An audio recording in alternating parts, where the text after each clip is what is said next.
Yep, go ahead. All right. So one of the first claims that he actually makes is that no one uses the term Darwinism. Here we have Richard Dawkins in A Devil's Chaplain, basically saying Darwin may be triumphant at the end of the 20th century, but we must acknowledge the possibility that new facts may come to light, which will force our successors of the 21st century to abandon Darwinism or modify it beyond recognition. What he also ignored was this particular term again turning up when Dennis Noble's book, Dance to the Tune of Life, he refers to the modern synthesis version of Darwinism. So again, it is a term being used. Now, there's something really interesting that he does. He doesn't give us the present that we were talking about. He doesn't give us the present about why is Dennis Noble a clown? Why is Dennis Noble wrong? He doesn't give us any of those presents.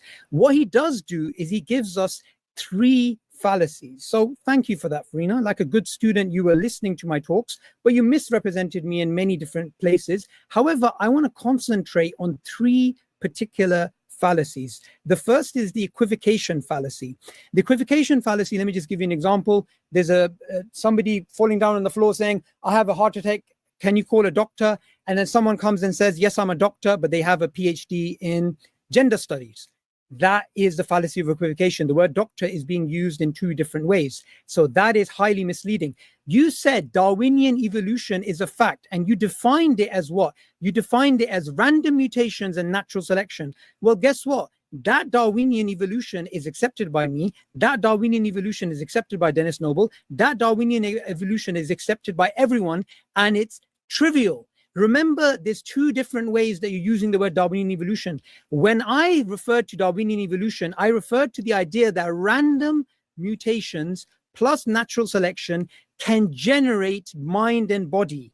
That's the definition of Darwinism that I'm using. That's the definition of neo-Darwinism I'm using. What you're doing is you're acknowledging there is natural selection and random mutations, something nobody denies. So that is actually the fallacy of equivocation. Another thing, and I want to go to something quite funny because I knew this was going to happen. Let me go to my, oops, where's it gone? Okay, so, yep, you can see it there. This is my email going back to you. I don't want you to gish gallop and conflate 2 different ideas. To be clear, my original 2 debates were, is Darwinian evolution a fact?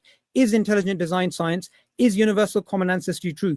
The reason I did this is because I don't want Darwinian evolution and universal common ancestry mixed up. Like I said, blah, blah, blah. So I knew you were going to do this. And guess what this is? This is, again, the equivocation fallacy, because if common ancestry is accepted to be true, it doesn't mean Darwinian evolution is true. John Baptiste Lamarck, he believed in the tree of life. He believed in common ancestry. Did he believe in Darwinian evolution? No, he didn't. So that is the equivocation fallacy. It is also the non sequitur fallacy. Can you give any shred of evidence that common ancestry is a necessary and sufficient condition for Darwinian evolution?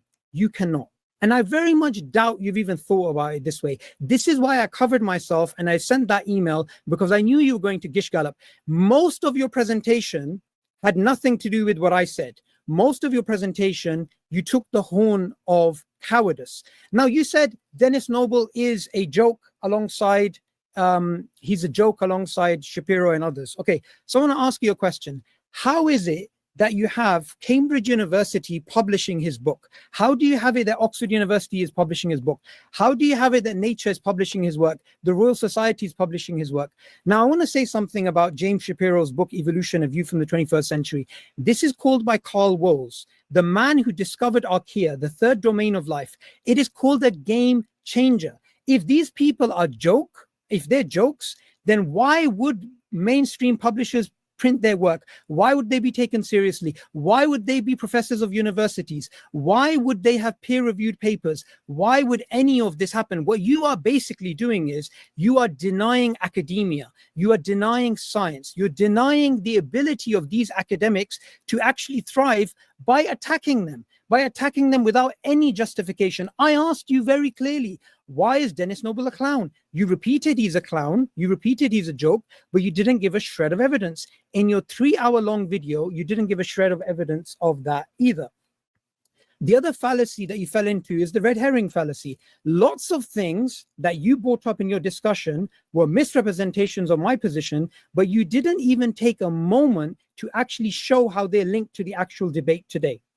Okay, so I did actually offer you a debate on universal common ancestry, and that's still available to you. So the things that you've mentioned about homology and speciation, we can actually discuss then. You mentioned probabilistic framework, you mentioned assumptions. Those things can be done in that debate if you're willing to accept it, so that it's entirely up to you. Now, something else that you actually mentioned is this. You mentioned the idea that Darwinian evolution, something you have to repeat yourself because you weren't being too clear. Something about me raising the flag if I accept Darwinian evolution. That is a total straw man.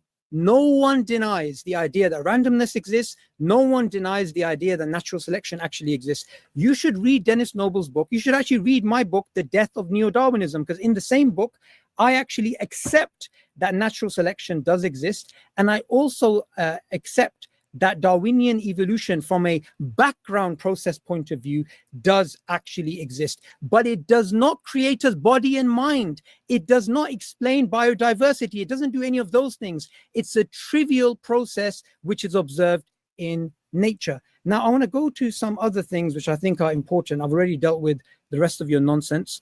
So Darwinian evolution as a term is obviously being used. That's something you can't deny. The Gish galloping we did. You said Dennis Noble is not an evolutionary biologist.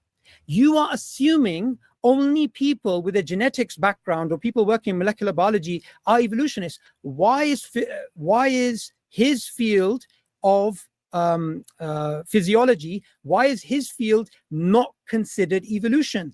In fact, you will find papers published like this, The Physiology of Evolution. In fact, Dennis Noble's entire argument is that physiology guides evolution. Now, I want to take you back to something else, which I think is really important.